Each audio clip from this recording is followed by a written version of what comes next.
একজন আসামি আছে যার ব্যাপারে আমরা তদন্ত পেয়েছি যে নিজের হাতে মাথায় গুলি করে 1030 জন মানুষকে সে হত্যা করেছে, যাদেরকে আয়না ঘরে বন্দি করে রাখা হয়েছিল। তার একটা নেশা ছিল, বন্দীদেরকে যখন চোখ হাত পা বেঁধে বুড়িগঙ্গা নদীতে নিয়ে যায় নৌকার মধ্যে, গুলি করতো, যখন গুলি করে লাশটা নদীতে ফেলতো সেই সময় গুলিটা সে হাত দিয়ে মাথার কাছে নিয়ে করত। আমি জিজ্ঞাসা করলাম সেটা কেন?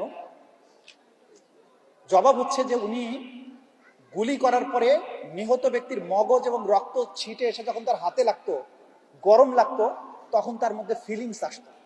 এই অপরাধীরা কয়েক হাজার মানুষ যারা গুম হয়ে গেছেন, যারা কোনোদিন আর ফিরে আসবেন না, যাদের পরিবার 15 বছর যাবৎ রাজপথে আন্দোলন করেছেন, র্যাব অফিসে ধর্ণা দিয়েছেন, পুলিশের কাছে ধর্ণা দিয়েছেন, নানান গোয়েন্দা সংস্থার কাছে ধর্ণা দিয়েছেন, প্রধানমন্ত্রীর কাছে ধর্ণা দিয়েছেন, যাদের সন্তানদের আজও ফিরে আসেনি। ইলিয়াস আলী আজও ফিরে আসেনি, মুকাদ্দাস ওয়ালিউল্লাহরা ফিরে আসেনি।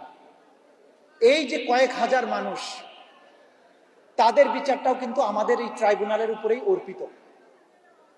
এই বিচারের কোনো সাক্ষী নাই দৃশ্যত, কারণ এটা একটা বাহিনী করেছে, তাদের গোপন আয়নাঘরে বন্দি রেখেছে, গোপন জায়গায় মেরে লাশ ডিসপোজাল করেছে, কোনো চাক্ষুষ সাক্ষী নাই। এরকম অপরাধের বিচারও কিন্তু আমরা করছি।